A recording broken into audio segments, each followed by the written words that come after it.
Spartans break away in the third quarter and a lopsided win at Cam. What was the difference from the first half to the second half, Coach Newton? Oh, I just think we matched their intensity on defense and got after it a little bit. On the offensive side of things, the first half, we executed and got some good touches, good plays, hit some shots, did the inside-out thing. But defensively, we just weren't really getting after it quite as much as we probably should, and some of those 50-50 balls got away from us. And after halftime, we come out there, I thought Josh Pettipier in particular really got after it. And Cole had those 2 threes early that kind of helped out there. Like he maybe had a steal and a layup too. So that really, got us headed in the right direction. Like I said, the defensive side of things, we got it going.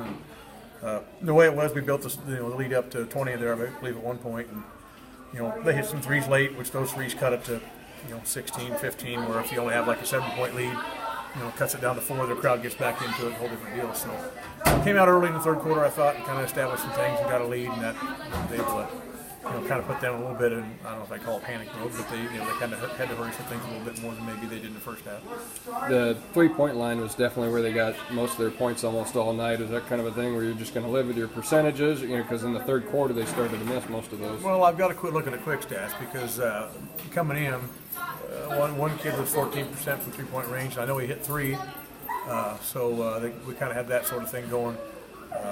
The Bauer kid hit one, and you just kind of almost have to laugh because that's the first one he hit all season.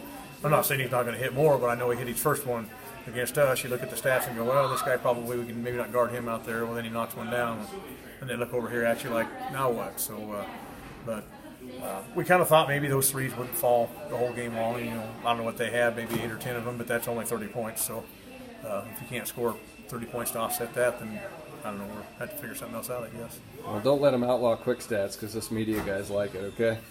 The team going to get an easy practice after a big win like this on the road tomorrow? I don't know. We got 2 games this weekend. We may have to get in there and get some things done and maybe have it easy on Thursday. Cole Burmeister, really a difference maker, especially in the third quarter. He had 8 quick points right away after halftime. I guess just from your eyes, how big of an impact does he make on the game in so many different ways? Well, he sure changes the speed of things. You get him in the open floor, he's pretty hard to handle, but he can change direction so fast. And in a lot of cases, they can't keep up with him running down the floor, with the basketball. He pushes it up so fast. So, and he found a couple of guys there. He found Dakota from the top of the key a couple of times on like a high-low pass, those are handy. Obviously Dakota's height, changes things and makes things a little easier for you. But got to get it to him too. And Cole sure did that, and I thought we made the extra pass a couple times too. And like I said, Josh hit one in the corner there early, and I thought that was out of bounds play. I thought that was pretty big too. So Josh had a couple steals early and really got after it too. So I thought those 2 kind of set the precedence. I thought in the third quarter and built that lead, and then we could kind of put the pressure back on them a little bit. He ended up with over 20 points, a lot of it in the first half. But I bet you'd take 8 out of 9 free throw shooting from him about every night. All day long, every day. You bet. That's what he's really worked at that, and he's quite a bit better than he was a year ago this time from that place. So, and you got to figure they're probably going to put him there because it's a tough matchup problem, and we kind of thought maybe he was going to be there a little more tonight the way things were going. But he keeps his head pretty well, stays in there, and sometimes there's a foul called, sometimes there's not, and he keeps a pretty level head, and that's sometimes hard to do. We ask him to go in there where there's a lot of pushing and shoving in there near the basket, and he just keeps going back in there, and like I said, did a pretty good job for us.